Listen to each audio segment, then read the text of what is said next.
I'm here with producer MICOL MAROTTI. How does it feel to have your feature documentary, Operation Oblivion, coming out in just a few days? Oh, it's wonderful for us as a crew. We've been following this story for about 3 years now, and extensive research and traveling all around for it, but also for our veterans, because I think that this is a pivotal moment for them, so that they know that not just their immediate family and friends will know their story, but that Canadians really care about what happens to our veterans. Absolutely. And tell me a little bit more about the story of these Chinese Canadian veterans that still haven't been recognized for their work fighting for Canada. Well, it's an incredible story, really. There were these 13 young men, and they were really young. I mean, they ranged in age from 16 to 18 when they joined up. And they joined a mission that they knew nothing about, in blind faith, really. And unfortunately, at the time, they couldn't join the Canadian military service, but they wanted to fight. They wanted to do their duty for Canada during the Second World War. And they were born here in Canada as well? All born here in Canada, so they were Canadian citizens, but unfortunately, the community at the time had an exclusion act against them, and they weren't recognized, and the Canadian military had decided at the time that they couldn't join up. So a lot of them not only lied about their age, but had to go across the country in various places, and they joined actually the British military. They were still fighting under Canada, under various secret agents that were training with MI6. And the idea of this Operation Oblivion that the 13 joined up for was that they were supposed to infiltrate basically behind Japanese enemy lines and free Hong Kong with the help of the Chinese resistance.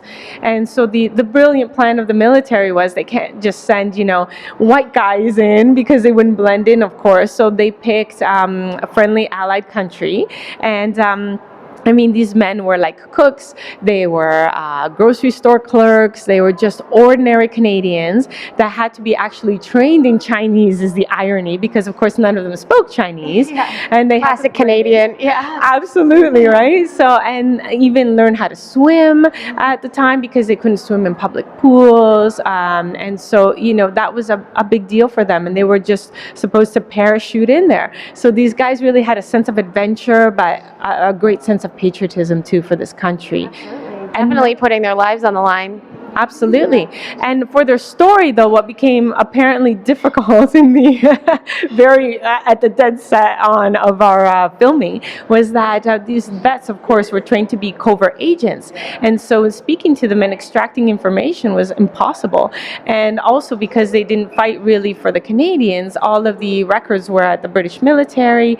And so a lot of these vets had souvenirs from the war, like Hank, our last surviving member, can show you how to put the bomb together. And he had a Japanese samurai sword, and he had a commando knife, because they were really the very first commando officers for Canada, trained by MI6.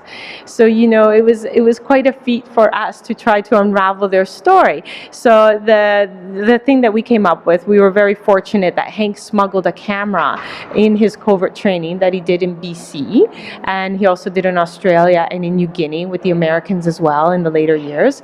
And we had all of this incredible photography that he took on his expedition, and they're really incredible images of them on the beach and them doing hand-to-hand combat and all of the things that we hear about now, but at the time were sort of revolutionary tactics in warfare. And also we had an incredible team of 21 animators, Canadian animators from Nelvana and from Chorus and from Disney that helped us put the story together. And so you have this incredible footage, and you've made the film now. So what's next? How do Canadians get behind this to get these men recognized in our own war museum? Well, we launched a campaign at OperationOblivion.com and as well on change.org. And in the first 2 weeks, happily, in the first 2 weeks of the launch on television, we were able to garner 4,000 signatures. We still have the petition up. Happily also, our petition was read in the House of Commons just in the spring of this year. And now what we're hoping to do is continue that campaign, because the museum is speaking to the families and and we want to make sure that we get to that ribbon cutting. So any support that we can garner from Canadians across Canada that can help these brave and medaled officers, because 4 of them received the British military medal, it's called, for acts of bravery on the field, as they freed more than 1,200 POWs in some of the worst notorious camps in the jungles of Borneo, really. So we're hoping that all Canadians will go on and sign the petition and help support these brave heroes. And can you tell me a little bit more about our last surviving member and what he's like, and you know what it's like talking to him? Well, we were very fortunate to find Henry Hank Wong is his name, and he lives in London, Ontario now. He's 96 years old, and he can tell you what he had for breakfast on the morning of his excursion and the mission that was eventually scrapped, but then, you know, remounted again. But Hank is an incredible character. He was called the Trigger because he was the demolition and bombs expert, and so he could build, at the time, a revolutionary bomb called the Limpet mine, and he could put this thing together, and to great personal peril, he was to put this bomb on the hull of ships. And basically it had this trigger, which was revolutionary in the Second World War, because they could detonate it from miles away 2 days later.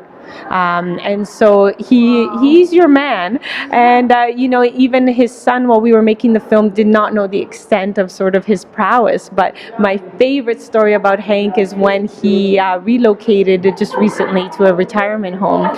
He had some war souvenirs, as he calls them. So there were a whole bunch of detonators, bombs, grenades, and he said, what do I do with this? So he decided to bring them into the London police office, and I'm sure that the man behind the desk was wondering, you know, he saw this older man coming in with this box, and he said, I have some souvenirs from the Second World War. And he said, probably just leave him in a corner, old man. You know? Yeah. And then the next day, I'm sure they had the bomb squad there. Yeah. In fact, I think it's documented in some London paper about a bomb scare, and so, you know, we know Hank was behind that. Well, thank you so much. Congratulations, and best of luck with the film. Thank you, Katie. Really appreciate it. And thank you to all the Canadians that signed our petition. And we hope that they'll go on and sign and support our vets. Absolutely. Thank you. I'm Katie Uhlmann reporting for Katie Chats in downtown Toronto.